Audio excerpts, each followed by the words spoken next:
Huwag muna tayo kasi hindi pa po ako nakapag-inis sa bahay. Sige lang. Kahit saan naman, okay. Laki na lang po dumakalat. Naintindihan ko. Marami kasi kayo. At grabe. Salamat sa pag-asikaso kanina. Kaka-inlove ka talaga. Wala po yun. Kulang pa nga po yun yung mga sakripisyo nyo sa amin. Nahiya na nga po ang kina Kuya Rab. Bakit naman? Kasi po, yung nagka-problema pa po dun sa pabahay. Hindi ko naman po inaasahan na na ganun yung mangyayari. Simple lang naman po talaga yung yung gusto ko po sana, yung sabi ko po sa first vlog. Na gusto ko lang po makalipat pero po yun.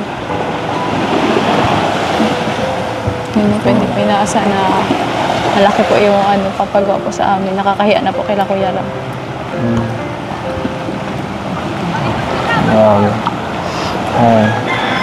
Okay lang yan. Okay lang. Huwag ka mag-alala. Kahit man nagtigil ngayon. Sigurado gagawin ni Kalinga Prab ng paraan para magawa yung bahay.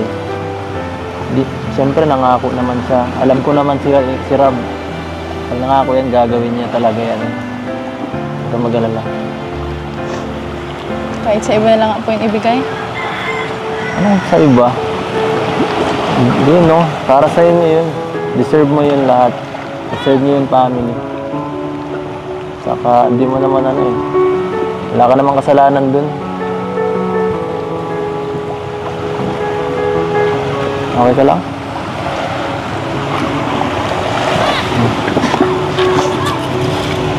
Nahiya na po talaga kasi ako.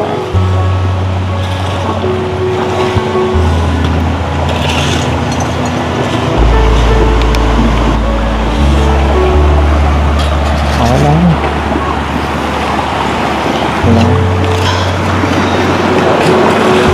Huwag mag-alala. Magiging okay din ang lahat. Tiwala lang. Tiwala ka ba? Okay lang.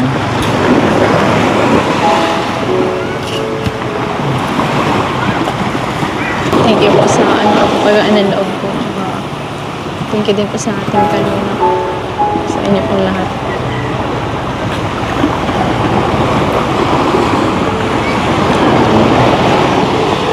Kaya natin yan. Dito man lang kami. Kung may problema, sabi ka lang para at least hindi mo sinusolo yung mga ganyan dapat. Para mapayuhan ka. Grabe naman ang mga sinabi ni Viancy.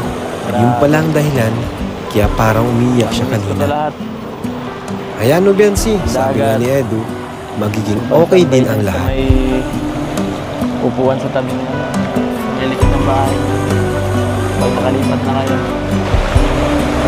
Baka di na tayo makapunta dito or ako lang pala. Hindi naman po itong bisitahin. Pupunta ang Kalingap sa Baguio. Pwede ka bang sumama? Or gusto mong sumama?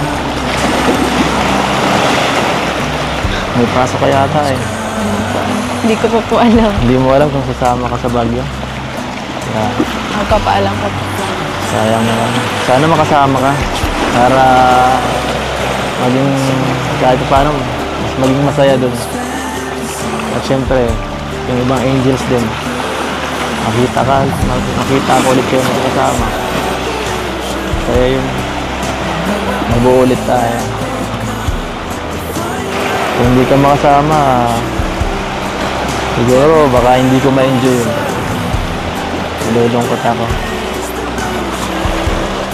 Totoo yun.